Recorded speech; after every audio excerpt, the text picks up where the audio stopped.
নমস্কাৰ বন্ধুসকল, মই আপোনালোক সকলোকে মোৰ চেনেললৈ স্বাগতম জনাইছোঁ। বন্ধুসকল, মোৰ নাম গোবিন্দ ৰাজখোৱা, মই নেষ্ট বাস্তু এক্সপাৰ্ট নুমেৰলজিষ্ট।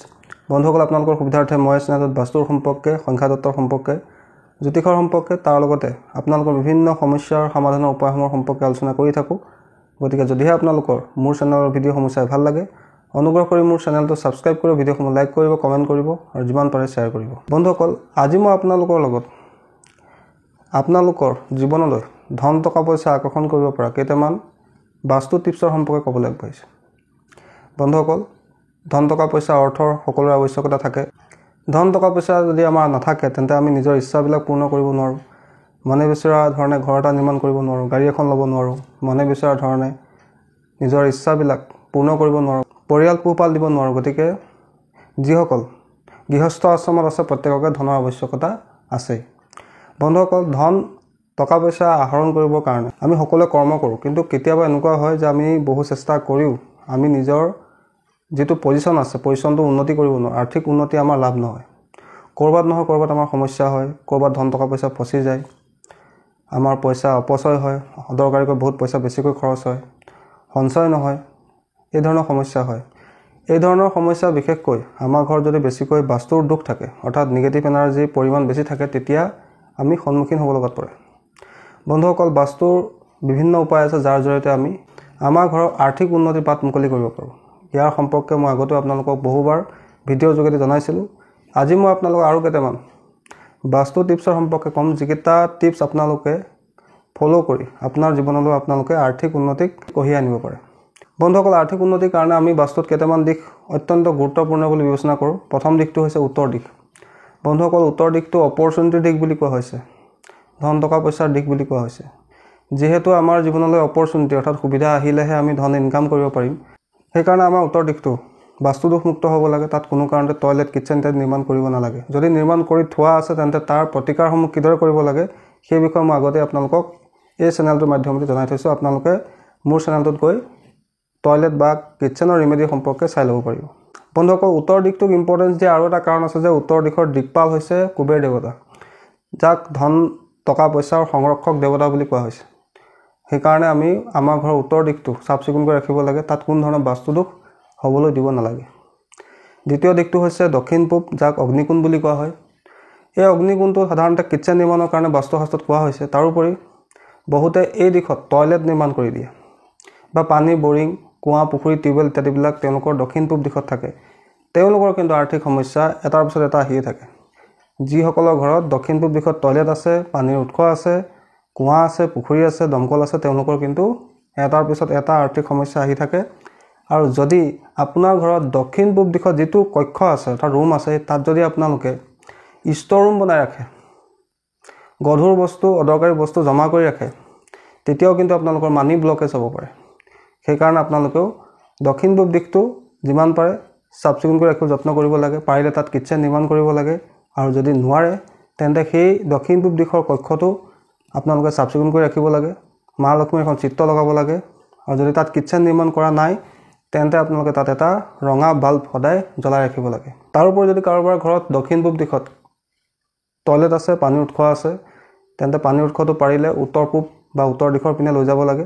আৰু যদি নোৱাৰে তেন্তে তাৰ প্ৰতিকাৰ মই মোৰ চেনেলটোত আপলোড কৰি থৈছোঁ, আপোনালোকে মোৰ চেনেলটোত গৈ চাই ল'ব পাৰিব।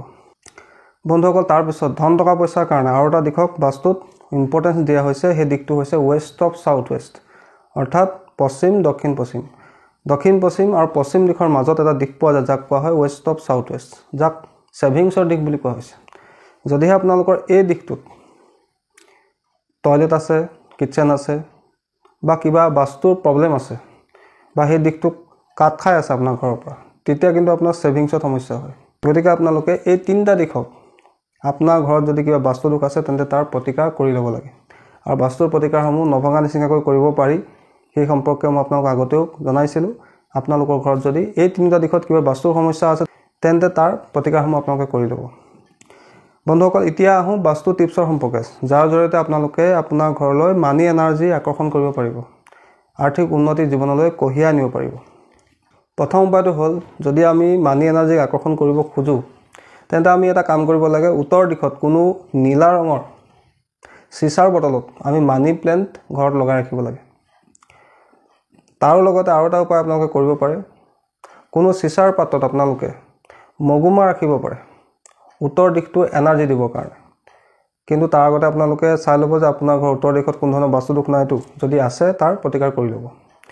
দ্বিতীয়তে, মানি এনাৰ্জিক আকৰ্ষণ কৰিবৰ কাৰণে আমি আমাৰ ঘৰৰ যিটো পূব দিশ আছে, এই পূব দিশটো কানেকশ্যনৰ দিশ বুলি কোৱা হৈছে। যিহেতু যদি বিজনেছ কৰা ব্যক্তি হয় আপুনি, তেন্তে আপোনাৰ পইচা কানেকশ্যনৰ যোগেদি আহে, ফোনৰ যোগেদি আপুনি এটা ডিল পায় বা আপুনি কাষ্টমাৰ লাভ কৰে, তেন্তে আপোনাৰ ঘৰৰ পূব দিশত আপোনালোকে ক্ৰিষ্টেলৰ মাছ ৰাখিব লাগে।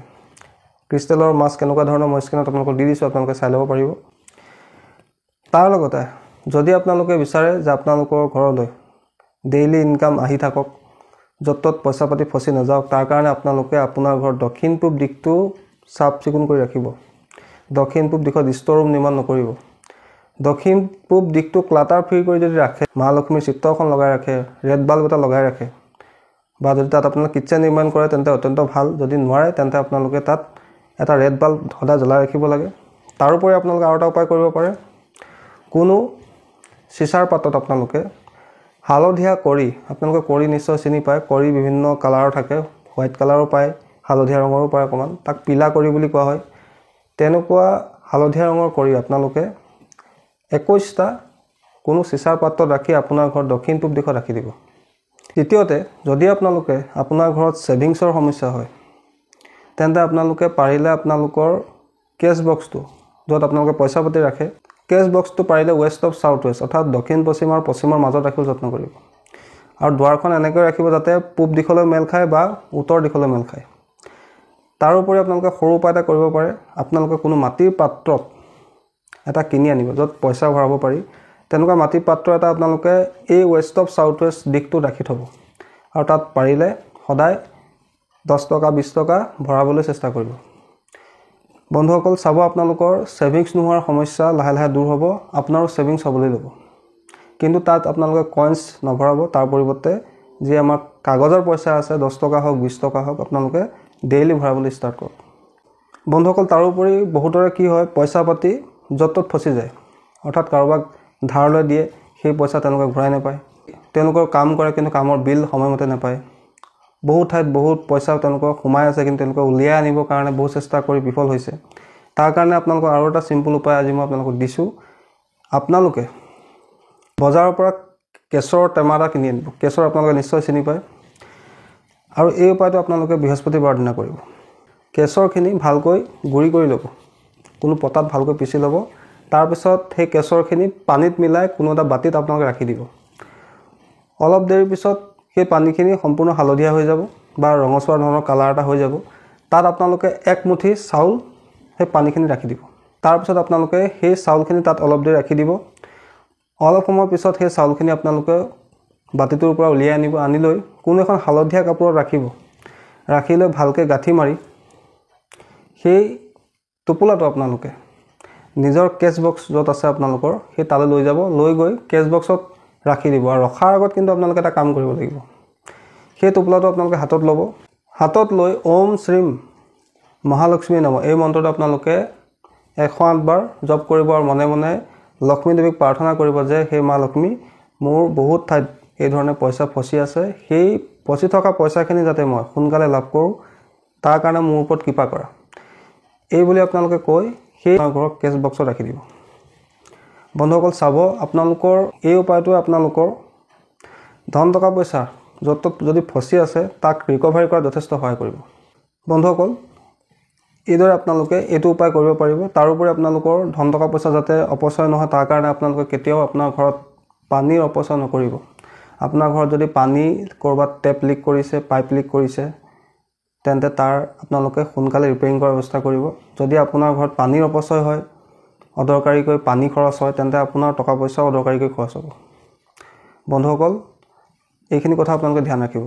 আশা কৰিছোঁ আজি আপোনালোকৰ আৰ্থিক উন্নতিৰ কাৰণে আমি কি বাস্তু টিপছ ফ'ল' কৰিব লাগে সেই বিষয়ে আপোনালোকে গম পালে। আশা কৰিছোঁ আপোনালোকৰ ভিডিঅ'টো ভাল লাগিলে। যদি ভাল লাগিলে অনুগ্ৰহ কৰি ভিডিঅ'টো লাইক কৰি দিব, কমেণ্ট কৰিব আৰু মোৰ চেনেলটো ছাবস্ক্ৰাইব কৰিব। ধন্যবাদ।